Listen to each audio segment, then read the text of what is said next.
Oh, hello. My name is Mara, and welcome to Books Like Whoa.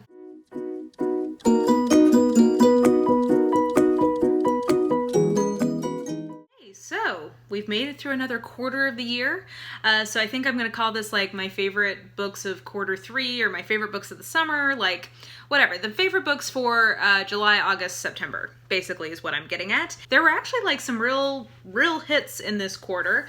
I've only given 4 5-stars out this year in total of the 190 books that I've read to date, and of those 4 5-stars, 3 of them were in this quarter. So like I had some like real big hits. I also had a lot of 4.5-star books, which are favorites of the year. So I'll start with 5s and then go down to the 4s. So first, How to Be Safe by Tom McAllister. I originally gave this 4.5 stars, but I just liked it so much and kept thinking about it, and I realized, yeah, I think I would say that this is one of my all-time favorite literary fiction, like kind of new release literary fiction novels that I've ever read. I absolutely love this. I have a whole review on it. I'll link that somewhere. And yeah, I would love to see more people read this. This is not a book that's gotten, I think, a lot of attention and a lot of love, but it's really, really good.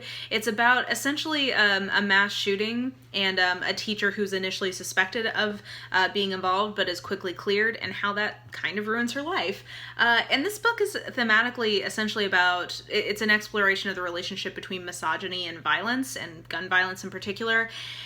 And yeah, I think this book has become, sadly, more and more relevant to me with each passing week. I mean, I think even just here in the US, all the resentment and anger that is currently boiling over about sexual assault in light of all the Kavanaugh hearings, I think if you want something to make you feel like, to lean into those feelings and feel very like seen, and sort of something that's exploring a lot of those themes about power and violence and how that's used against women, yeah, here you go. And you know, it's by a dude. Like I said in the review, I think this is probably the best female protagonist written by a man that I've read in quite some time. Then I had another 5-star read in September, which was Stamped from the Beginning by Ibram x Kendi.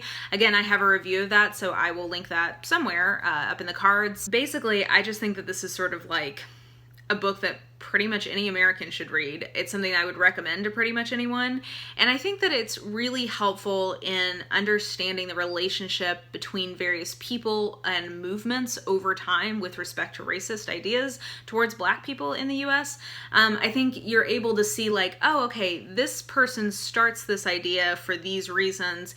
The same type of idea gets sort of reappropriated in this era, and then somebody kind of takes a piece of that after the Civil War and runs with it. Like, I think it's really helpful in sort of understanding the way that these ideas evolved, how they evolved to fit specific moments of history and to fit specific kind of cultural needs at the time that essentially white people have to have like rhetoric around their oppression and domination over Black people. Like that's what this book is about. And I think it does a really great job also of exploring different sort of like responses within the Black community to the racism that they've experienced, and different like kind of approaches and thoughts of how that should be addressed. It's just a super thoughtful book that I really would recommend to pretty much anyone, like I said. And then the third 5-star book that I had in this quarter was Eloquent Rage by Brittney Cooper. This is the book that I wished, or that I wanted This Will Be My Undoing by Morgan Jenkins to be. I read that earlier in the year and I liked it, but it just wasn't quite as strong from a writing perspective and from like some of its insights as this book is. It wasn't as good as this one, basically. And this book is I think when I was reviewing it, I was like, this is the intersectional Black womanist memoir that I've been looking for, that we all deserve. Like, and that's kind of how I feel about it. It's just like a really, really good memoir that understands, like, it's a memoir / sort of like essay collection on intersectional feminism. It's using her own life to sort of illustrate some of the things she's talking about. I think she does that in a really masterful way. I think she has a lot of control over her own authorial voice, and kind of is a very keen observer of people and of her own life. I think that she's able to take very kind of abstract ideas and distill them down very nicely. So yeah, I just think that this was a really excellent book, one that I would highly recommend, and one that I really enjoyed and had been looking for a book like it. So I was really glad to find it, basically. Okay, so now we get into the 4.5-star books. So the first one I've got is The Cheerleaders by Kara Thomas. This is one of the best YA mystery thriller type books that I've ever read. I really, really like it. I do think that it could be a good transitional book for people moving out of YA, because I do think some of the prose and kind of thematically it's a little more mature or sophisticated, basically, than I think a lot of YA tends to be. But that being said, it definitely still is a teenage protagonist and definitely kind of about finding your place in the world. So I'm happy to go with the YA designation here. It's just it's a very technically very proficient book.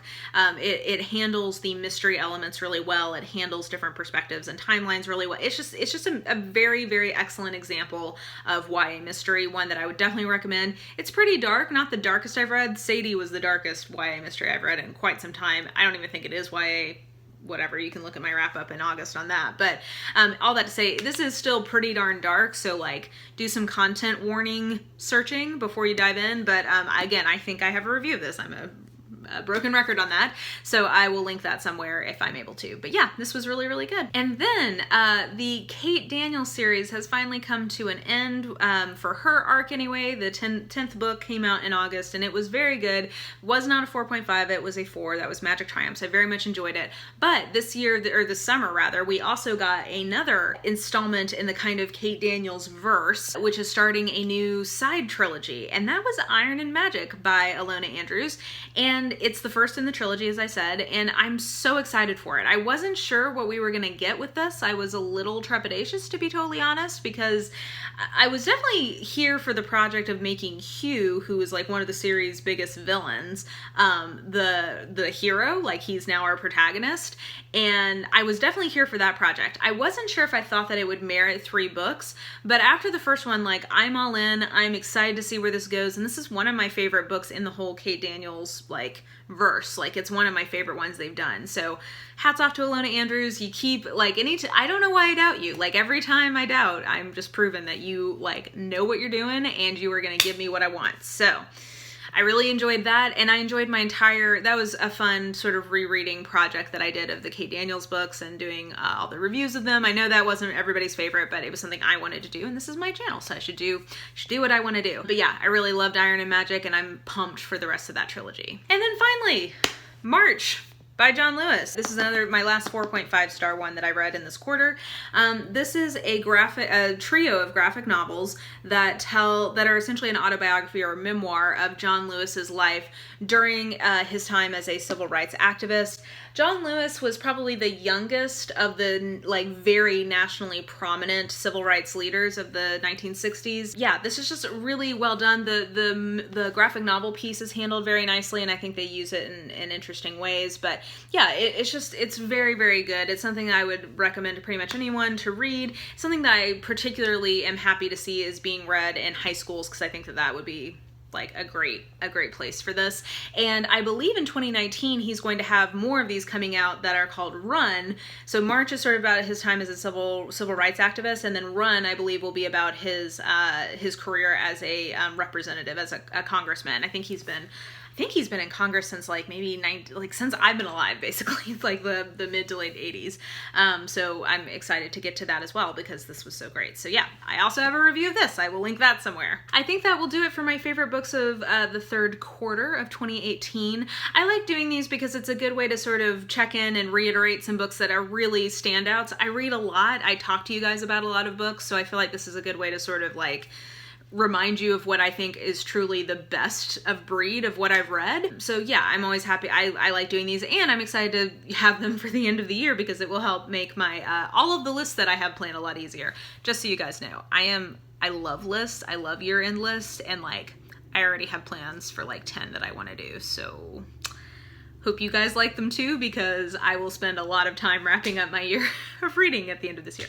Anyway, that's 3 months from now. That's future me's problem. So for now, I will just say that I hope you enjoyed this video, and if you did, please like, subscribe, follow me on the social medias if you are so inclined. I have all that information listed in the description box below, and I think that will do it. I hope you're having a super lovely day, and I will just talk to you soon. Bye!